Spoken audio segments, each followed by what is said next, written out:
لله نحمده ونستعينه ونستغفره ونؤمن به ونتوكل عليه ونعوذ بالله من شرور أنفسنا ومن سيئات أعمالنا من يهده الله فلا مضل له ومن يضلله فلا هادي له ونشهد أن لا إله إلا الله وحده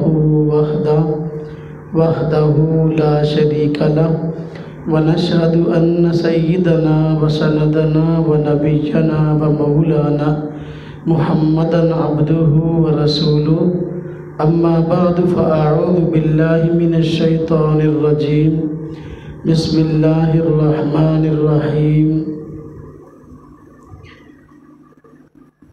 واتبع ملة إبراهيم حنيفا وقال الله تبارك وتعالى في مقام آخر لن ينال الله لحومها ولا دماؤها ولكن يناله التقوى منكم قال النبي صلى الله عليه وسلم بكل شعرة حسنة آمنت بالله صدق الله العظيم وصدق رسوله النبي الكريم ونحن على ذلك من الشاهدين والشاكرين والحمد لله رب العالمين اللهم صل على محمد وعلى آل محمد كما صليت على إبراهيم وعلى آل إبراهيم إنك حميد مجيد اللهم بارك على محمد وعلى آل محمد كما باركت على إبراهيم وعلى آل إبراهيم إنك حميد مجيد۔ اللہ رب العزت نے بندوں پر جو عبادات لاگو کی ہیں، بعض عبادات ایسی ہیں جن کا تعلق انسان کے جسم سے ہے، ان کو عبادات بدنیہ کہا جاتا ہے، اور بعض عبادات ایسی ہیں جن کا تعلق مال سے ہے، ان کو عبادات مالیہ کہتے ہیں۔ جیسا کہ نماز ہے، اللہ رب العزت نے نماز کا حکم دیا ہے، اور نماز بدنی عبادت ہے، یعنی اس کے ادا کرنے پر بدن خرچ ہوتا ہے، بدن کی صلاحیتیں بروئے کار لائی جاتی ہیں، اس لیے نماز بدنی عبادت ہے۔ روزہ ہے، اس کے ادا کرنے پر بھی بدن کی صلاحیتیں خرچ ہوتی ہیں، اس لیے روزہ بھی بدنی عبادت ہے۔ بعض عبادات مالیہ ہیں، ان کے ادا کرنے پر مال خرچ ہوتا ہے، جس طرح کہ زکوٰۃ ہے۔ زکوٰۃ مالی عبادت ہے، اور اس کے ادا کرنے پر مال خرچ ہوتا ہے۔ اور بعض عبادات ایسی ہیں کہ وہ مالیہ بھی ہیں اور بدنیہ بھی ہیں، یعنی وہ تب ادا ہوتی ہیں مال بھی خرچ ہو اور جان بھی خرچ ہو۔ جیسا کہ حج ہے، یہ مالی عبادت بھی ہے، بدنی عبادت بھی ہے۔ مالی عبادت اس طرح ہے کہ جب تک ہم مال خرچ کر کے وہاں نہ جائیں تو ظاہر بات ہے حج نہیں کر سکتے۔ جو لوگ مکہ مکرمہ سے باہر ہیں تو ان کو وہاں جا کر حج کے اعمال اور ارکان کرنے کے لیے پہلے مال خرچ کرنا پڑتا ہے، تو لہذا ان کے حق میں یہ مالی عبادت بھی ہوئی، اور پھر وہاں پہنچ جائے تو پھر جو حج کے اعمال ہیں وہ کریں تو بدن خرچ ہوتا ہے، تو اس لحاظ سے حج جو ہے بدنی عبادت بھی ہے۔ جیسا کہ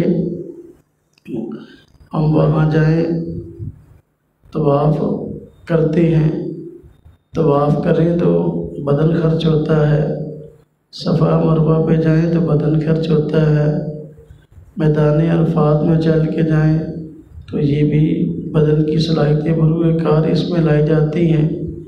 تو یہ بدنی عبادت بھی ہوئی اور مالی عبادت بھی ہوئی۔ اسی طرح قربانی ہے، قربانی جو ہے یہ مالی عبادت بھی ہے اور جانی عبادت بھی ہے۔ مالی عبادت تو اس طرح ہے کہ قربانی تب انسان کو حاصل ہوتی ہے جب کہ مال خرچ کرے، تو یا اگر خود بھی پالا ہو جانور کو تو اس کو کھلانے پلانے پہ مال خرچ ہوتا ہے، تو یہ مالی عبادت ہوئی۔ اور یہ چونکہ جان کا بدل ہے اس لیے بدنی عبادت بھی ہے۔ تو اللہ رب العزت نے انسان پر دو طرح کی عبادات لاگو کی ہیں، جانی عبادات بھی اور مالی عبادات بھی۔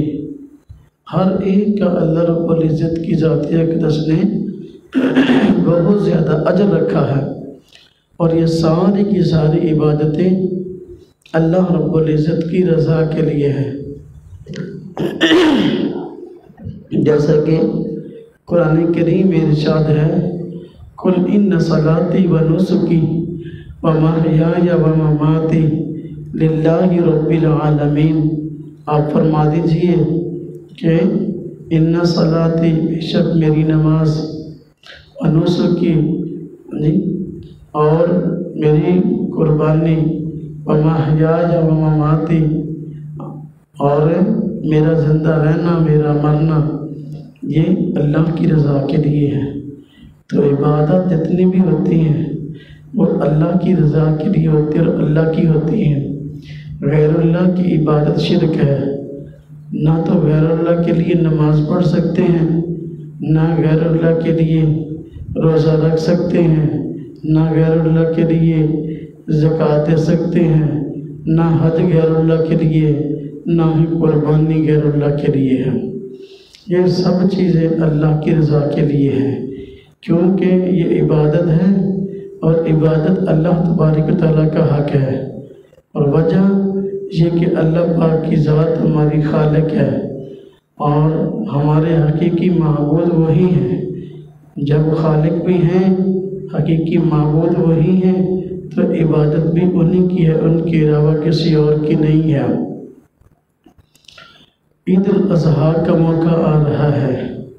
عید الاضحیٰ کے موقع پر مسلمان قربانی کرتے ہیں، اور یہ کیسی عبادت ہے جو ان دنوں کے ساتھ خاص ہے، عید الاضحیٰ کے دنوں کے ساتھ۔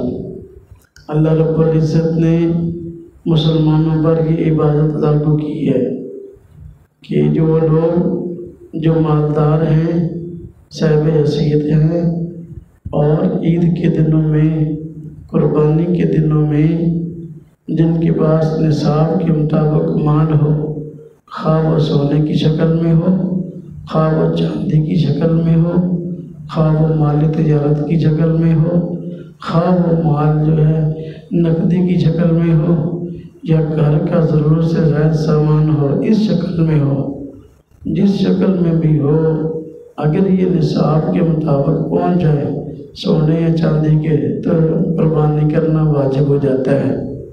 تو قربانی عبادت ہے، اور یہ شعائر اسلام میں سے بھی ہے۔ ہر سال لاکھوں لوگ قربانی کرتے ہیں۔ شیطان جس طرح کے انسان کو اور عبادات سے روکتا ہے، اسی طرح قربانی سے بھی بسا اوقات روکتا ہے، اور اس کے لیے بسا بس دل میں ڈالتا ہے۔ جس طرح کہ دیکھو نماز ہے، شیطان نماز سے بھی روکتا ہے۔ انسان جب نماز پڑھنے کے لیے آتا ہے تو دل کے اندر طرح طرح کے وسوسے ڈالتا ہے، اور کبھی کہتا ہے کہ تجھے فلاں کام ہے، پہلے وہ کام کر لو پھر نماز پڑھ لینا۔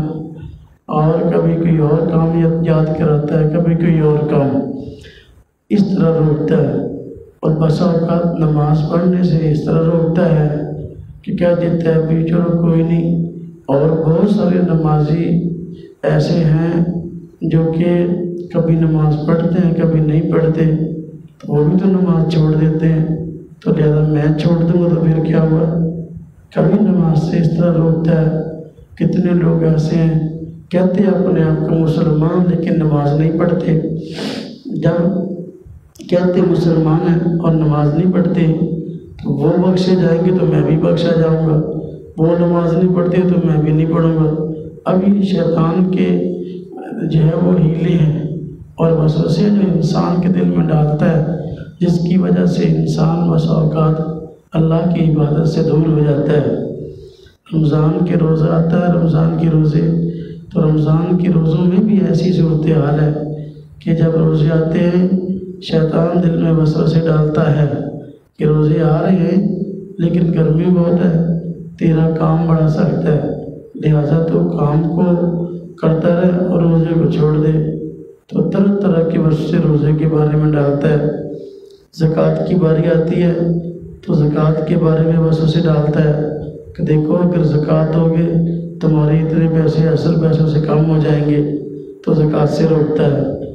اور اسی طرح حج فرض ہو تو حج سے روکتا ہے کہ دیکھو حج کرنے جاؤ گے تو اتنے پیسے خرچ ہو جائیں گے، اتنا وقت خرچ ہو جائے گا، اتنے پیسے اتنے وقت میں تم اور بہت سارے کام کر سکتے ہو۔ طرح طرح کی ہیلوں اور بہانوں سے حج کرنے سے روکتا ہے۔ جس طرح شیطان انسان کو اور عبادات کے کرنے سے روکتا ہے، اسی طرح بس اوقات قربانی کرنے سے بھی روکتا ہے کہ قربانی کو چھوڑو، تمہاری فلاں ضرورت ہے، فلاں مجبوری ہے، جتنے پیسے قربانی پہ خرچ کرنے ہیں اس سے فلاں ضرورت پوری کر لو، فلاں کام کر لو۔ شیطان قربانی سے روکتا ہے، حالانکہ یہ سارے کے سارے کام عبادت ہیں اور عبادت اللہ کی رضا کے لیے ہے۔ تو جس طرح اور کاموں سے شیطان انسان کو روکتا ہے، قربانی کے دنوں میں قربانی کرنے سے روکتا ہے۔ وقت گزرنے کے ساتھ ساتھ قربانی کم ہو رہی ہے، مسلمانوں کے پاس پیسے زیادہ ہیں، قربانی کم ہو رہی ہے، حالانکہ مال کے زیادہ ہونے کا تقاضا تو یہ تھا قربانی کرنے والے لوگ بڑھ جاتے، زیادہ لوگ قربانی کرتے، لیکن جو ہے زیادہ لوگوں کی قربانی کرنے کی بجائے بلکہ لوگ وقتاً فوقتاً دیکھ رہے ہیں قربانی کرنے والے کم ہو رہے ہیں۔ اس سے معلوم ہوا جس طرح شیطان انسان کے دل میں اور عبادات کے متعلق باتیں ڈالتا ہے تو اسی طرح قربانی کے بارے میں بھی ڈالتا ہے کہ تو چھوڑو قربانی کو، فلاں ضرورت پوری کر لو، فلاں کر لو، تو لوگ قربانی نہیں کرتے طرح طرح کی ہیلے اور بہانوں کی وجہ سے۔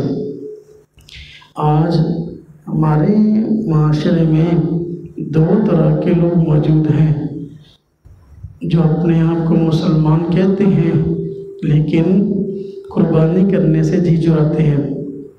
بعض مسلمان وہ ہیں جو اپنے آپ کو مسلمان کہتے ہیں اور قربانی کے فرض ہونے کے بھی قائل ہیں، لیکن ہیلوں اور بہانوں سے قربانی اس وجہ سے نہیں کرتے کہ کئی طرح کی مجبوریاں خود ہی گھر رکھی ہوتی ہیں۔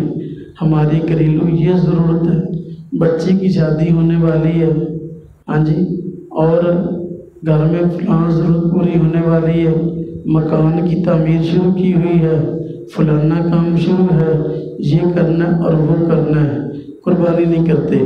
یعنی قربانی کو فرض تو سمجھتے ہیں لیکن اپنی دوسری مجبوریاں سامنے رکھ کر قربانی نہیں کرتے۔ حالانکہ اگر آدمی صاحب نصاب ہے، نصاب کے مطابق مال ہے، اس پر قربانی واجب ہے، خواہ بچی کی شادی کرنی ہو یا مکان شروع کرنے ہو یا تعمیر ہو رہے ہو یا کوئی اور بہانہ ہو۔ قربانی کی اہمیت اپنی جگہ پر ہے اور باقی کاموں کی اہمیت اپنی جگہ پر ہے، لیکن ہیلوں اور بہانوں سے لوگ قربانی نہیں کرتے۔ بعض لوگ آج وہ ہیں جو اپنے آپ کو مسلمان کہتے ہیں لیکن قربانی اس وجہ سے نہیں کرتے انہوں نے قربانی کی اہمیت کو بھی نہیں سمجھا، قربانی کی حقیقت کو بھی نہیں سمجھا، بلکہ وہ قربانی کا بحیثیت مجموعی ویسے ہی انکار کرتے ہیں۔ وہ کہتے ہیں قربانی کرنا کوئی چیز ہی نہیں ہے۔ آج بعض لوگ مسلمان اپنے آپ کو کہتے ہیں، لیکن قربانی کے بارے میں ان کا ذہن یہ ہے کہ دیکھو ہر سال لاکھوں جانور عید کے موقع پر قربان ہو جاتے ہیں، کروڑوں بلکہ اربوں روپیہ اس پہ خرچ ہوتا ہے، مسلمان خود ہی قربانی کرتے ہیں اور اس کا گوشت خود ہی کھا جاتے ہیں، تو پھر اس پہ ثواب کی امید بھی رکھتے ہیں۔ تو دیکھو لاکھوں جانور جان سے ضائع کیے اور اربوں روپیہ ضائع کیا، یہ پیسے کہیں اور بھی کام آ سکتے تھے، لہذا اب قربانی نہیں کرنی چاہیے کہ اس میں پیسہ بھی ضائع ہوتا ہے، جانوں کا ضائع بھی ہوتا ہے۔ بات توجہ سے سمجھنے کی ضرورت ہے۔ انہوں نے قربانی کے لیے اپنا اس کی حقیقت کو نہیں سمجھا اور عجیب ہی باتیں گھڑ رکھی ہیں۔ میں ایک کتاب پڑھ رہا تھا، اس میں ایک صاحب کہہ رہے تھے قربانی کا تعلق عام لوگوں کے ساتھ ہے ہی نہیں، بلکہ قربانی جو ہے یہ تو مکہ والوں پر فرض تھی، اور مکہ والوں پر اس لیے فرض تھی کہ مکہ والے ان لوگوں کی میزبانی کرتے تھے جو لوگ حج کرنے کے لیے دوسرے علاقوں سے جاتے تھے، تو جانور ذبح کرتے تھے کہ مہمانوں کی مہمان نوازی کریں، تو قربانی صرف مکہ والوں پر فرض ہے اور کسی پر فرض ہی نہیں ہے۔ تو دیکھو اب قربانی کے انکار کے لیے عجیب بہانہ ڈھونڈ لیا کہ قربانی صرف حج والوں پر فرض ہے، حالانکہ بات ایسے ہے ہی نہیں۔ قربانی کا تعلق صرف مکہ والوں کے ساتھ نہیں ہے۔ حدیث مبارک میں آتا ہے حضور نبی پاک صلی اللہ علیہ وسلم مدینہ طیبہ آئے، 10 سال رہے اور ہر سال قربانی کرتے رہے۔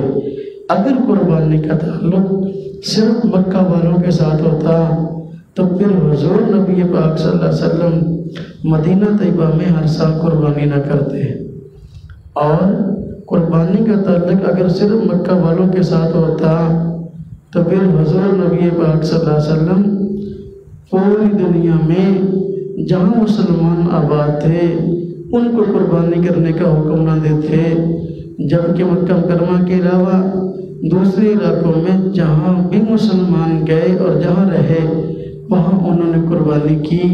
کسی نے آج تک امت مسلمہ میں پہلے لوگوں میں سے صحابہ، تابعین، تبع تابعین، ائمہ، محدثین، کسی نے یہ موقف اختیار نہیں کیا کہ قربانی صرف مکہ والوں کے لیے فرض ہے۔ اور یہ بھی بات بالکل جو ہے نا وہ بےہودہ ہے کہ مکہ والوں پر قربانی اس لیے ضروری تھی کہ وہ حج کرنے والوں کی میزبانی کرتے تھے۔ بھئی حج والوں کی میزبانی اگر کرتے تو پھر حج کرنے والوں پر قربانی لازم نہ ہوتی، جبکہ مسئلہ یہ ہے کہ جو لوگ وہاں حج کرنے کے لیے جاتے ہیں اور صاحب حیثیت ہیں خود ان پر قربانی کرنا واجب ہے، اور وہ وہاں قربانیاں کرتے ہیں۔ یا بعض حج کی اقسام ایسی ہیں کہ اگر وہ اختیار کی جب قربانی کرنا ضروری ہوتا ہے، جس طرح کہ حج تمتع کیا اب قربانی کرنا ضروری ہے۔ اب یہ جو قربانیاں کرتے ہیں یہ وہاں کے میزبان لوگ نہیں کرتے، بلکہ حج کرنے والے وہ جو یہاں سے گئے ہیں دوسرے علاقوں سے وہ کرتے ہیں، تو لہذا اس کا تعلق میزبانی سے نہیں ہے۔ کبھی بھی ایسا نہیں ہوا کہ مکہ والوں نے حج کرنے والوں کو کہا ہو جو دوسرے علاقوں سے حج کرنے کے لیے آئے ہیں کہ تم قربانیاں نہ کرو، ہم تمہاری میزبانی کریں گے اس سے، ایسا تو معاملہ کوئی نہیں ہے۔ لہذا اس طرح کے جھوٹ گھڑ کر امت مسلمہ کو گمراہ کرنے کی سازشیں کی جا رہی ہیں، جبکہ اس کا حقیقت سے دور کبھی واسطہ نہیں ہے۔ اللہ رب العزت نے قرآن کریم میں فرمایا ہے قربانی ہر امت پر فرض رہی ہے۔ اب دیکھو اگر قربانی صرف مکہ والوں پہ فرض ہوتی اللہ پاک قرآن کریم میں ہر ایک امت پر قربانی کے فرض ہونے کی بات نہ کرتے، اور یہ لوگ جو کہتے ہیں قربانی مکہ والوں کے لیے فرض ہے، یہ نام لیتے ہیں قرآن کا اور خلاف ورزی بھی قرآن کی کرتے ہیں۔ دیکھیں قرآن کریم میں اللہ رب العزت نے فرمایا وَلِكُلِّ أُمَّةٍ جَعَلْنَا مَنسَكًا لِيَذْكُرُوا اسْمَ اللَّهِ عَلَىٰ مَا رَزَقَهُم مِّن بَهِيمَةِ الْأَنْعَامِ، فرمایا وَلِكُلِّ أُمَّةٍ جَعَلْنَا، ہر امت کے لیے ہم نے مقرر کی تھی قربانی کہ وہ بہیمت الانعام پر، یعنی چوپائے جو گھریلو پالتو جانور ہیں ان کی قربانی کریں اور ذبح کرتے وقت ان پر اللہ کا نام لیں۔ اب اللہ پاک فرماتے ہیں وَلِكُلِّ أُمَّةٍ جَعَلْنَا، ہر امت پر ہم نے جو ہے قربانی مقرر کی۔ جب یہ بات ہے تو پھر یہ کہنا قربانی مکہ والوں کے لیے فرض تھی اور اس کو نام دینا قرآن کا کہ ہم قرآن کی بات کرتے ہیں، یہ بالکل جھوٹ ہے۔ قرآن کریم میں کہیں ایسی بات نہیں ہے کہ قربانی صرف مکہ والوں کے لیے فرض ہے، قربانی پوری امت مسلمہ پر فرض ہے۔ اور حضور نبی پاک صلی اللہ علیہ وسلم کا ارشاد ہے جس آدمی پر قربانی فرض ہو اور وہ قربانی نہ کرے ہماری عیدگاہ میں نہ آئے۔ تو جب آپ نے یہ بات فرمائی ہے قربانی جس پہ فرض ہے اور وہ قربانی نہیں کرتا ہماری عیدگاہ میں نہ آئے عید پڑھنے کے لیے، تو یہ وعید اس بات پر دلالت کرتی ہے قربانی کا تعلق صرف مکہ والوں کے لیے نہیں ہے، اس لیے کہ عید کی نماز صرف مکہ میں نہیں ہوتی بلکہ پوری دنیا میں ہوتی ہے۔ اچھا یہ جو کہتے ہیں کہ جی قربانی کرتے ہیں، قربانی کا انکار کرنے والے کہ جی ہر سال لاکھوں کی تعداد میں جانور ذبح کیے جاتے ہیں، یہ تو نسل کشی ہے اور جانوروں کی نسل کشی ٹھیک نہیں ہے، تو ہم چاہتے ہیں نسل کشی سے لوگ بچ جائیں۔ جانوروں کی نسل کشی کی جا رہی ہے، نسل کو ختم کیا جا رہا ہے۔ یہ اعتراض بھی قربانی کے انکار پر مبنی ہے اور نہایت بیہودہ ہے، جس کا حقیقت سے دور کا بھی واسطہ نہیں ہے۔ جب سے اس دنیا آباد ہوئی اس وقت سے قربانی کی جا رہی ہے۔ قربانی کب سے کی جا رہی؟ جب سے دنیا آباد ہوئی، جب سے دنیا آباد ہوئی اس وقت سے قربانی کی جا رہی ہے اور آج تک کی جاتی ہے، لیکن قربانی کے جانور کم نہیں ہوئے بلکہ ہر سال پہلے سے کہیں بڑھ کر جانور موجود ہوتے ہیں۔ تم کہتے ہو قربانی کا جانور ذبح کرتے ہیں تو اس سے نسل ختم ہوتی ہے، ہم کہتے ہیں کہ بھئی نسل ان جانوروں کی ختم ہوتی بس اوقات کہ جو کھائے نہیں جاتے، جن کی قربانی نہیں ہوتی، شاید ایسا ہوتا ہے لیکن پکا تو وہ بھی نہیں ہے، لیکن جن جانوروں کی قربانی ہوتی ہے وہ ہر سال پہلے کی بنسبت زیادہ پائے جاتے ہیں۔ ہم نے دیکھا کہ ہم جانوروں کی منڈی میں جانور خریدنے کے لیے جاتے ہیں تو جانوروں کی وہاں جو ہے بھیڑ لگی ہوتی ہے اور رش لگا ہوتا ہے، منڈیوں کے اندر اتنا جانور ہوتا ہے انسان سے گنا نہیں جاتا، شمار نہیں کیا جاتا۔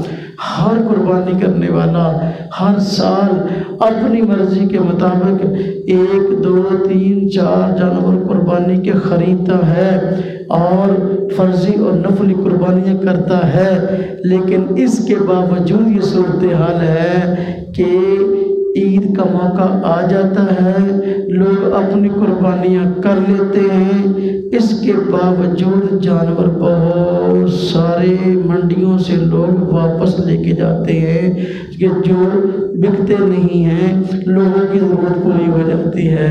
تو یہ کہنا قربانی کرنے سے نسل کشی ہوتی ہے کہ بھئی ہر سال جانور اتنی تعداد میں ہوتے ہیں کہ قربانی کرنے والوں کی ضرورت سے کہیں زیادہ ہوتے ہیں۔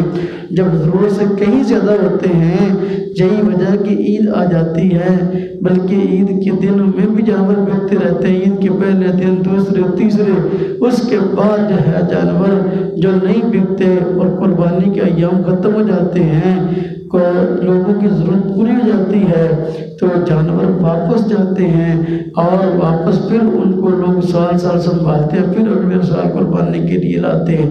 تو یہ کہنا کہ نسل کشی ہوتی ہے، خطرہ ہے کہ کہیں یہ جانور ختم نہ ہو جائیں، ایسا نہیں ہوگا، بلکہ قربانی شروع سے ہوتی آئی ہے، آج تک ہوتی آ رہی ہے، قیامت تک ہوتی رہے گی، قربانی کے جانور کم نہیں ہوں گے۔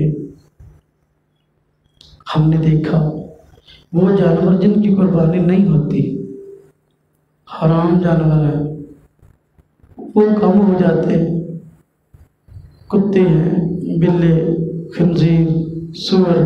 اب یہ حرام جانور جو ہیں یہ حالانکہ ان کو کھایا بھی نہیں جاتا، لیکن اس کے باوجود حلال جانوروں سے کم پائے جاتے ہیں۔ ہم ہر علاقے میں غور کر لیں، ہر گلی محلے میں آپ کو حلال جانور مل جائیں گے، لیکن حرام جانور کتنے کے؟ بہت کم ہیں۔ بس اوقات علاقوں کے علاقے خالی ہو جاتے ہیں اور حرام جانور وہاں دیکھنے کو نہیں ملتے، وہ تو کم ہو جاتے ہیں، حالانکہ ان کو پورا سال ذبح نہیں کیا جاتا، تو حلال جانور جو ہیں وہ کم ہی نہیں ہوتے۔ یہ اللہ رب العزت کی طرف سے ایک نظام ہے، اللہ پاک برکت ڈال دیتے ہیں، اللہ پاک نے لاکھوں لوگوں کی ڈیوٹیاں لگائی ہوئی ہیں ان جانوروں کے پالنے پر، اور وہ پالتے ہیں، اللہ پاک ان کو اس کی وجہ سے روزی دیتے ہیں۔ ہر سال عید کا موقع آتا ہے تو لاکھوں لوگوں کی روزی، لاکھوں لوگوں کا رزق ان جانوروں کی فروخت پر جو ہے وہ موقوف ہوتا ہے۔ اللہ پاک لاکھوں لوگوں کو روزی عطا کرتے ہیں، یہ تو اللہ پاک کی طرف سے بہت بڑی نعمت ہے، اس پر اعتراض کرنا ایک فضول سی بات ہے۔ بعض لوگ یہ کہتے ہیں کہ جی قربانی کا فائدہ کیا ہے، قربانی خود ہی کرتے ہو، خود ہی اس کا گوشت کھا لیتے ہو اور کہتے ہو کہ جو ہے ہمیں ثواب ملے گا۔ بھائی قربانی اپنے ہاتھ سے کی، گوشت بھی خود کھا لیا، ثواب کس چیز کا؟ یہ قربانی کے منکر میں وہ اس طرح کے سوال کرتے ہیں۔ اللہ رب العزت نے اس چیز کا جواب قرآن کریم میں دیا ہے۔ اللہ پاک فرماتے ہیں لَن يَنَالَ اللَّهَ لُحُومُهَا وَلَا دِمَاؤُهَا وَلَكِنْ يَنَالُهُ التَّقْوَىٰ مِنْكُمْ۔ فرمایا تم جو قربانی کرتے ہو اس قربانی سے مقصود گوشت نہیں ہے، اس قربانی سے مقصود وہ نہیں جو تمہاری سمجھ میں آتا ہے، بلکہ مقصد تو اللہ کی رضا کے لیے جانور کو قربان کرنا ہے۔ جب ہم نے بسم اللہ اللہ اکبر پڑھ کر جانور کو ذبح کیا، اللہ کے نام پہ جانور قربان ہو گیا، اللہ پاک کی ذات راضی ہو گئی۔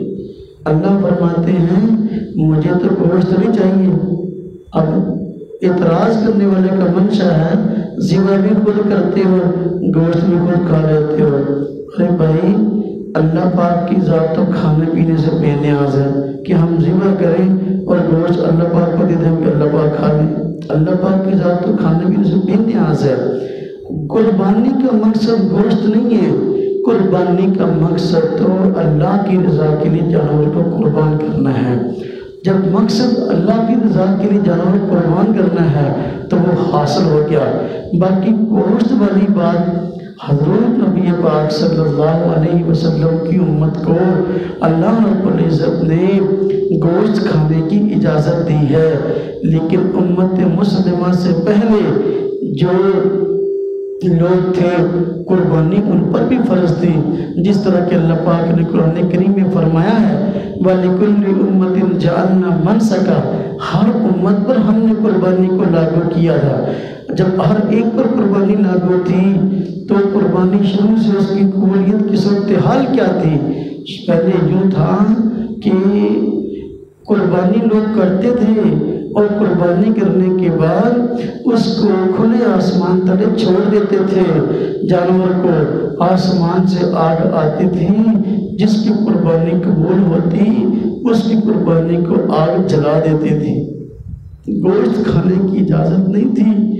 اللہ رب العزت نے کرم کیا، احسان کیا امت محمدی علیہ صاحب الصلاۃ والسلام پر کہ ان کو گوشت کھانے کی بھی اجازت عطا فرمائی، وگرنہ پہلی امت قربانی کرتی تھی تو قربانی کرنے کی تو ان کو تلقین تھی، لیکن گوشت کھانے کی اجازت نہیں تھی۔ لوگ جانور ذبح کرتے، کھلے آسمان تلے چھوڑ دیتے، جس کی قربانی قبول ہوتی آگ آ کے جلا دیتی، جس کی قربانی قبول نہ ہوتی آگ آ کے نہ جلاتی۔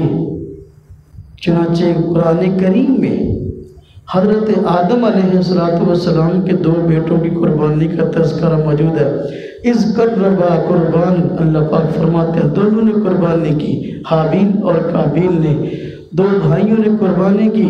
اللہ پاک فرماتے ہیں دونوں میں سے ایک کی قربانی قبول ہوئی اور دوسرے کی قربانی قبول نہ ہوئی۔ دوسرے کی قربانی قبول کیسے نہ ہوئی کہ آسمان سے آگ نے آ کر اس کی قربانی کو نہیں جلایا۔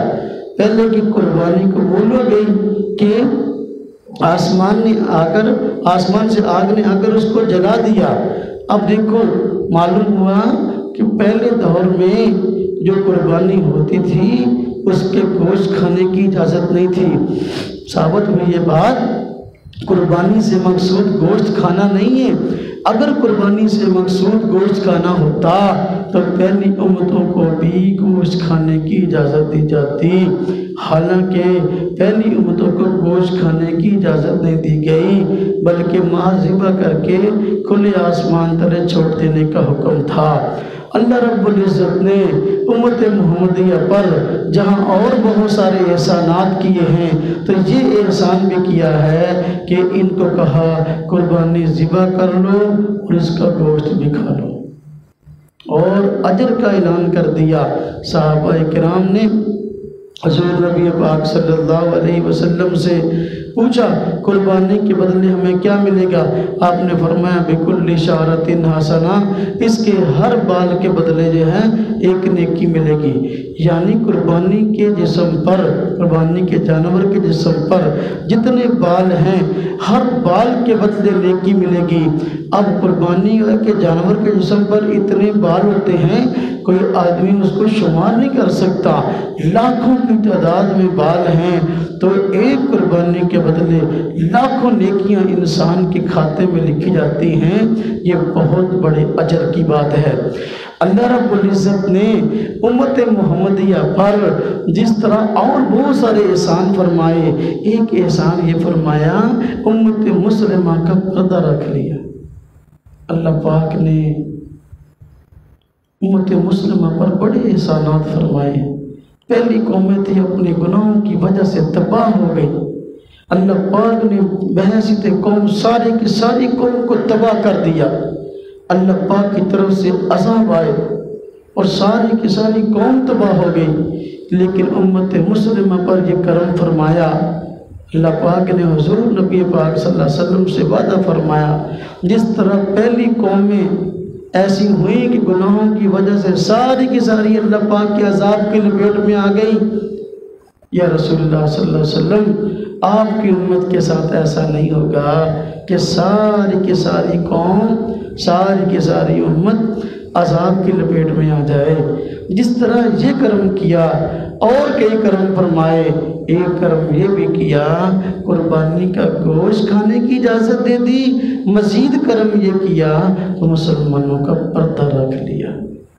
پہلے ایسے ہوتا تھا کہ جو آدمی قربانی کرتا اس کی قربانی قبول نہ ہوتی، آسمان سے آگ نہ جلاتی، علاقے والے معاشرے والوں کی نظر میں وہ ذلیل ہو جاتا اور لوگ اس کو کہتے دیکھو یہ ایسا آدمی ہے کہ جس کی قربانی کو اللہ پاک نے قبول نہیں کیا، یا تو اس کا مال حرام ہے یا اس کی نیت میں فطور تھا۔ کیا وجہ کہ اللہ پاک نے اس کی قربانی قبول نہیں کیا؟ کیا آسمان سے آ کر آگ نے نہیں جلایا؟ اللہ پاک نے ہمارا پردہ رکھ لیا۔ ایسا فیصلہ ہمارے بارے میں نہیں، وہ قربانی کرو، اب آسمان سے آگ کے جلانے کی ضرورت نہیں، بلکہ قربانی کا گوشت خود کھا لو۔ اب اللہ پاک نے ہمارے پردے رکھ لیے۔ ایسے ہوں گے امت مسلمہ کے افراد بھی جن کی اپنے کسی گناہ یا بدعملی کی وجہ سے قربانی قبول نہ ہوتی ہوگی، لیکن اللہ پاک نے دنیا میں پردے رکھ لیے۔ پہلی قوموں کے دنیا میں پردے نہیں رکھے گئے، بلکہ جب آسمان سے آگ آ کر نہ جلاتی تھی تو وہ ذلیل و رسوا ہو جاتا تھا، اور دنیا والوں کی نظر میں جو ہے اس کا گھٹیا پن اور اللہ پاک کی صاحب ذات کے سامنے قبول نہ ہونا سامنے آ جاتا تھا۔ لیکن اللہ پاک نے کرم فرمایا، ہمارے پردے رکھ لیے اور قربانیاں ان کے گوشت کھانے کی بھی اجازت دے دی، اور ایسا کہ دنیا میں معاملہ ظاہر نہیں کیا جس کی وجہ سے ہم لوگوں کے سامنے شرمندہ ہوں کہ جی ہماری قربانی قبول نہیں ہے۔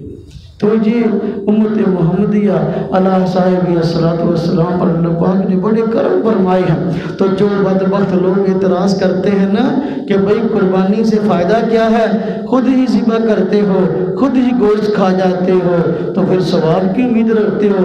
ہم کہتے ہیں قربانی ہم کرتے بھی خود ہیں، کھا جاتے بھی خود ہیں، اس کے باوجود اللہ پاک ہمیں ثواب بھی دیتے ہیں، اس لیے کہ حضور نبی پاک صلی اللہ علیہ وسلم کا فرمان ہے قربانی کے بدلے تمہیں ملے گا بکل شعرۃ حسنہ، ہر نیکی کے بدلے، ہر بال کے بدلے نیکی ملے گی۔ لوگ کہتے ہیں، بعض لوگ قربانی کرتے ہو، قربانی کا حکم قرآن کریم میں کہیں ہے؟ ہم کہتے ہیں بالکل قرآن کریم کا حکم، اب قربانی کا حکم قرآن کریم میں بالکل موجود ہے، جس طرح کہ اللہ پاک نے فرمایا وَلِكُلِّ أُمَّةٍ جَعَلْنَا مَنْسَكًا لِيَذْكُرُوا اسْمَ اللَّهِ عَلَىٰ مَا رَزَقَهُم مِّن بَهِيمَةِ الْأَنْعَامِ، کہ ہر امت پر ہم نے لاگو کیا تھا کہ وہ قربانی کریں اور گھریلو پالتو چپائے جانور جو ہیں ان کی قربانی کریں اور ذبح کرتے وقت اللہ کا نام لیں۔ یہ قربانی کا حکم تو آ گیا امت محمدیہ پر بھی، اور اللہ پاک نے سورہ کوثر میں فرمایا ہے فَصَلِّ لِرَبِّكَ وَانْحَرْ، آپ اپنے رب کے لیے نماز پڑھی اور قربانی کیجئے۔ حضور نبی پاک صلی اللہ علیہ وسلم نے قربانی خود بھی کی ہے اور امت محمدیہ کو بھی اس کا حکم دیا۔ آپ صلی اللہ علیہ وسلم کا معمول تھا کہ آپ ہر سال کم از کم 2 قربانیاں کرتے تھے، اور ایک قربانی کرتے اپنی طرف سے اور دوسری قربانی کرتے آپ فرماتے یہ میری امت کے ان افراد کی طرف سے ہے جو قربانی نہیں کر سکتے۔ تو دیکھو قربانی کا کہنا کہ اس کا حکم کہاں ہے؟ حضور نبی پاک صلی اللہ علیہ وسلم قربانی کرتے تھے، آپ کا طریقہ ہے۔ قرآن کریم میں اللہ رب العزت نے قربانی کا حکم دیا ہے، تو پھر یہ کہنا قربانی کہاں سے ہے؟ قربانی قرآن اور سنت سے ہے۔ دیکھیں صحابہ کرام نے حضور نبی پاک صلی اللہ علیہ وسلم سے سوال پوچھا ہے، فرمایا ما هذه الاضاحی یا رسول اللہ، یہ قربانی جو ہے اس کی حقیقت کیا ہے؟ صحابہ کرام نے سوال پوچھا حضور نبی پاک صلی اللہ علیہ وسلم سے، ما هذه الاضاحی یا رسول اللہ، اس قربانی کی حقیقت کیا ہے اللہ کے رسول صلی اللہ علیہ وسلم؟ اب آپ جواب دیتے ہیں، توجہ کرنا، آپ جواب دیتے ہیں سنت ابیکم ابراہیم، یہ تمہارے دادا تمہارے باپ حضرت ابراہیم کی سنت ہے۔ توجہ کرنا، اب حضرت ابراہیم کی سنت ہے، آپ کہیں گے آپ نے تو بیان میں پہلے کہا ہے قربانی شروع سے ہوتی آئی ہے۔ اللہ پاک قرآن کریم میں فرماتے ہیں وَلِكُلِّ أُمَّةٍ جَعَلْنَا مَنْسَكًا، ہم نے ہر امت پر قربانی لاگو کی ہے۔ حضرت ابراہیم تو کتنے انبیاء کے بعد آئے ہیں، تو پھر یہ کہنا کہ یہ حضرت ابراہیم کی سنت ہے، اس بات کی حقیقت کیا ہوگی؟ بات کو سمجھیں، اصل بات یہ تھی حضرت ابراہیم علیہ السلام کی سنت قرار دیا گیا، اس کی وجہ یہ تھی حضرت ابراہیم علیہ السلام قریب کی بڑی شخصیت ایسی گزری ہیں جن کو سب لوگ مانتے تھے اور سب لوگ ان کے پیروکار ہونے کے دعوے دار تھے۔ دیکھیں اس وقت جو ہے وہ 4 قسم کے طبقات تھے، مشرکین مکہ، یہودی، عیسائی، مسلمان، یہ 4 طبقے تھے بڑے، اور چاروں کے چاروں جو ہیں یہ کہتے تھے کہ ہم حضرت ابراہیم کے پیروکار ہیں۔ اللہ پاک نے اس لیے چونکہ حضرت ابراہیم کی محبت سب کے دلوں میں تھی، اس لیے فرمایا سنت ابیکم ابراہیم۔ اور مشرکین مکہ قربانیاں غیر اللہ کے نام پہ ذبح کرتے تھے، وہ جانوروں کو غیر اللہ کے نام پر چھوڑ دیتے تھے کہ وہ فلانے بت کے نام کا جانور چھوڑ دیا، یعوق کے نام پر، نصر کے نام پر، نیلا کے نام پر اور بال کے نام پر، کسی نام پر، بتوں کے نام پر جانوروں کو چھوڑ دیتے تھے، اور اللہ کو راضی کرنے کی بجائے جو ہے وہ بتوں کو راضی کرنے کے لیے قربانیاں کرتے تھے۔ اللہ پاک کے نبی صلی اللہ علیہ وسلم فرمایا سنت ابیکم ابراہیم، یہ قربانی جو ہے تمہارے باپ حضرت ابراہیم کی سنت ہے، یہ بتانے کے لیے ان لوگوں کو جو کہتے ہیں ہم ابراہیم کے پیروکار ہیں لیکن قربانی پھر اللہ کے نام پہ نہیں کرتے۔ سیدنا ابراہیم علیہ السلام کی یہ قربانی ہے، اور قربانی میں بھی ان کا ایک الگ اور منفرد مقام ہے انبیاء علیہ السلام میں اور انسانیت میں۔ اللہ رب العزت نے ان سے ایسی قربانی کا مطالبہ کیا تھا کہ کائنات نے اس سے پہلے کسی سے ایسی قربانی کا مطالبہ نہیں کیا گیا، اور بعد میں بھی کسی سے ایسی قربانی کا مطالبہ نہیں کیا گیا۔ اس لیے فرمایا سنت ابیکم ابراہیم، وہ کیا؟ اللہ رب العزت نے فرمایا تھا حضرت ابراہیم علیہ السلام کو کہ جو چیز تمہیں سب سے زیادہ محبوب ہے اس کو میری راہ میں قربان کرو۔ اشارہ بیٹے کے ذبح کرنے کی طرف تھا، تو حضرت ابراہیم علیہ السلام اپنے بیٹے حضرت اسماعیل علیہ السلام کو ذبح کرنے کے لیے تیار ہو گئے اور قربان گاہ میں لے آئے، اور ان کے ہاتھ پاؤں باندھ کر جو ہے لٹایا اور پھر گلے پر چھری چلائی۔ یہ ایک ایسی قربانی تھی اور ایسا قربانی کا مطالبہ تھا کہ اس سے پہلے تاریخ نے کبھی دیکھا نہیں تھا کہ باپ کو حکم ہو کہ بیٹا کو ذبح کرو اور باپ بیٹے کو ذبح کرنے کے لیے تیار ہو جائے۔ یہ ایسی مثال تھی کہ اس سے پہلے اس کا وجود نہیں تھا، اس لیے حضرت ابراہیم علیہ السلام کی طرف قربانی کو منسوب کیا گیا۔ دیکھو حضرت ابراہیم علیہ السلام نے چھری چلا دی اور آپ نے اپنی آنکھوں پر پٹی باندھ رکھی تھی، چھری چلائی تو آپ کا گمان یہی تھا کہ بیٹے کی گردن کٹ گئی، لیکن جب آنکھیں کھولی دیکھا تو بیٹا ایک طرف کھڑا ہنس رہا ہے، اور وہاں پر جنت سے ایک دمبا آیا تھا، مینڈا آیا تھا، اور وہ ذبح ہوا پڑا ہے۔ تو یہ اب قربانی جو ہے یہ ہر ابراہیم علیہ السلام سے مطالبہ کیا بیٹے کی کرو، اللہ پاک نے دیکھ لیا حضرت ابراہیم علیہ السلام جو ہے میرے حکم کے ماننے میں 100% تیار اور عملی طور پر ایسا کر گزرے ہیں، جنت سے جانور بھیج کر جو ہے جانور کو قربان کر دیا اور بیٹے کو بچا لیا، اور امتحان لینا تھا وہ لے لیا۔ اب دیکھیں چونکہ انسان کے بدلے جانور کو قربان کیا گیا، آج ہمیں بھی جانور کو قربان کرنے کا حکم ہے۔ اگر ہم دیکھو جس طرح وہاں پر جانور قربان ہوا اور انسان کی جان کا بدل ٹھہر گیا، اسی طرح آج ہم قربانی کریں گے تو یہ ہماری جان کا بدل ٹھہرے گا۔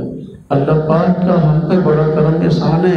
اللہ پاک نے حضرت ابراہیم سے فرمایا تھا اپنے بیٹے کو ذبح کرو، اور آپ بیٹے کو ذبح کرنے کے لیے حضرت ابراہیم تیار ہو گئے اور چھری بھی پھیر دی۔ اگر ہم سے بھی یہی مطالبہ ہوتا کہ ہر سال قربانی کا موسم آتا، ہمیں حکم دیا جاتا کہ اپنے اپنے بیٹوں کو قربان کرو، ہم میں سے کتنے لوگ ایسے حوصلے والے تھے جو اس کام کو کرتے ہیں۔ اللہ پاک نے ہم پہ کرم کیا، ہمارا اتنا بڑا امتحان نہیں لیا، ہمیں کہا جانور قربان کرو۔ بڑا جانور نہیں کر سکتے، بکرا نہیں لے سکتے، بڑے جانور میں حصہ ڈال دو۔ کتنی بدبختی کی بات ہے کہ آدمی کے پاس پیسے ہوں قربانی کرنے کے لیے، لیکن بہانہ بناتا پھرے کہ میرے پاس فلاں بہانہ، فلاں عذر ہے، فلاں مجبوری ہے، میں قربانی نہیں کروں گا۔ گھر میں ہر آدمی کے پاس 25-30 ہزار روپے کا موبائل ہے، اور ٹچ موبائل ہر آدمی کے پاس ہے، قربانی کرنے کے لیے کسی کے پاس پیسے نہیں ہیں۔ قربانی آتی ہے تو دیکھیں جس طرح لوگ اب وقت گزر رہا ہے، لوگوں کے پاس پیسہ بڑھ رہا ہے، قربانی کم ہو رہی ہے۔ پہلے ایسے ہوتا تھا گھر کا ایک فرد ہے، سربراہ ہے، وہ کماتا تھا، تھوڑے بہت پیسے آتے تھے، سارے کے سارے کنبے کفارت کرتا تھا۔ اب ماشاءاللہ ایسا ہے کہ مال عام ہو گیا، مزدوریاں بڑھ گئی ہیں، ایک مزدور اولوں پہ کھڑا ہونے والا 35-40 ہزار ماہانہ کما رہا ہے۔ اب قربانی کرنے کیا مشکل ہو گئی ہے، لیکن مشکل کیوں ہے؟ ہم نے اپنے پیسے کو ان ضروریات پہ خرچ کرنا شروع کیا جو در حقیقت ضرورتیں نہیں ہیں بلکہ عیاشی ہے۔ ہمارا پیسہ ٹی وی پہ خرچ ہو رہا ہے، ہمارا پیسہ موبائل پہ خرچ ہو رہا ہے، ہمارا پیسہ ڈش اینٹینا پہ خرچ ہو رہا ہے، ہمارا پیسہ کیبل پہ خرچ ہو رہا ہے، ہمارا پیسہ جو ہے جوئے لاٹریوں پر خرچ ہو رہا ہے، ہمارا پیسہ کبوتر بازیوں پہ خرچ ہو رہا ہے، ہمارا پیسہ جو ہے وہ طرح طرح کے سودی معاملات میں خرچ ہو رہا ہے اور طرح طرح کے جوئے بازیوں پہ خرچ ہو رہا ہے۔ ہر آدمی کی عیاشیاں اپنی ہیں، وہ ہر آدمی جانتا ہے۔ جب قربانی کی باری آتی ہے تو کہتے ہیں ہمارے پاس پیسے نہیں۔ وہ اللہ پاک نے ہم سے بیٹے کا ذبح کرنے کا مطالبہ نہیں کیا، اللہ پاک نے جانور کا ذبح کرنے کا مطالبہ کیا۔ پھر مزید کرم دیکھیں اللہ پاک کا، احسان دیکھیں۔ جو آدمی بکرا ذبح نہیں کر سکتا تو میں کوئی نہیں، وہ بڑے جانور کے اندر حصہ ڈال لو، بڑا جانور جو ہے وہ لے لو، اس میں 7 آدمی شریک ہو جاؤ۔ اب اس میں 12-15 ہزار روپیہ جو ہے سال کے بعد خرچ کرنا کتنا کا مشکل ہے۔ حصہ ڈالنے کے لیے کتنے کے پیسے لگتے ہیں؟ 12-15 ہزار ڈالو، حصہ ڈل جاتا ہے نا، قربانی ہو جاتی ہے۔ پھر بھی آدمی بہانے بناتا پھر کہ جی ہم قربانی نہیں کر سکتے، ہم معلوم وہ کرنا ہی نہیں چاہتے۔ تو باہر کیا میں بات عرض کر رہا تھا، قربانی کی تاریخ تو یہی ہے کہ قربانی اللہ پاک نے ہر امت پہ فرض کی ہے، سارے لوگ قربانی کرتے آئے ہیں، لیکن ان کو گوشت کھانے کی اجازت نہیں تھی، اللہ پاک نے گوشت کھانے کی اجازت دے دی۔ حضرت ابراہیم علیہ السلام کی طرف قربانی کی نسبت آپ صلی اللہ علیہ وسلم نے اس لیے فرمائی، جب صحابہ نے پوچھا قربانی کی حقیقت کیا ہے، آپ نے فرمایا سنت ابیکم ابراہیم، یہ تمہارے باپ حضرت ابراہیم کی سنت ہے۔ اس لیے فرمایا حضرت ابراہیم سے ایسی قربانی کا مطالبہ کیا تھا کہ تاریخ میں اس سے پہلے ایسی قربانی کسی نے کی نہیں تھی، لیکن اللہ پاک نے جو ہے ان کی قربانی کو قبول کیا اور وہ بھی 100% اپنے معاملے میں کامیاب ہوئے۔ اللہ پاک نے جنت سے جانور بھیج دیا اور جانور ذبح ہو گیا۔ اب وہ جانور جو قربانی کا ہم کرتے ہیں وہ ہماری جان کا بدل ہے۔ یہ جو عبادات ہے نا انسان کرتا ہے، اس سے جو ہے بھئی مال خرچ ہوتا ہو تو مال پاک ہوتا ہے، جان خرچ ہوتی ہے تو جان پاک ہوتی ہے۔ نماز ہم پڑھتے ہیں، وہ اگر ختم ہو گیا پھر انشاءاللہ اس کی تفصیل سے بات کروں گا۔ شروع میں نے اشارتاً بات کی تھی، نماز پڑھتے ہیں تو نماز میں جو انسان جتنا بڑا نمازی ہے، جتنی خشوع و خضوع سے نماز پڑھتا ہے اتنی زیادہ اس کے بدن سے بیماریاں اتنی زیادہ دور ہوتی ہیں، بدن پاک ہوتا ہے۔ جو انسان اللہ کے راستے میں مال خرچ کرتا ہے اس کا مال پاک ہوتا ہے۔ لہذا اللہ کے راستے میں خرچ کرنے سے یہ نہ کہو کہ بھئی میرا پیسہ کم ہو جائے گا۔ زکوٰۃ کے دینے سے پیسہ کم نہیں ہوتا، بلکہ اللہ پاک اس کو دوگنا چوگنا کر دیتے ہیں۔ سود کا پیسہ دینے سے اللہ پاک فرماتے ہیں پیسہ کم کر دیتا ہوں۔ سود پہ دیتے ہم پیسہ بڑھتا ہوا نظر آتا ہے، زکوٰۃ دیتے قربانی دیتے تو پیسہ کم ہوتا نظر آتا ہے۔ یہ آنکھوں کا دھوکہ ہے۔ اللہ فرماتے ہیں واللہ یضاعف لمن یشاء، اللہ جس کا چاہتے ہیں دوگنا چوگنا کر دیتے ہیں۔ سود پہ دینے سے دوگنا چوگنا نہیں ہوتا، بلکہ فرمایا یمحق اللہ الربا ویربی الصدقات، اللہ پاک سودی پیسے کو تباہ کرتے ہیں اور صدقات والے پیسے کو بڑھاتے ہیں۔ یہ صدقات کا نتیجہ جو ہے مال کے اندر برکت ہے۔ اللہ پاک عمل کی توفیق عطا فرمائے۔ وآخر دعوانا الحمدللہ۔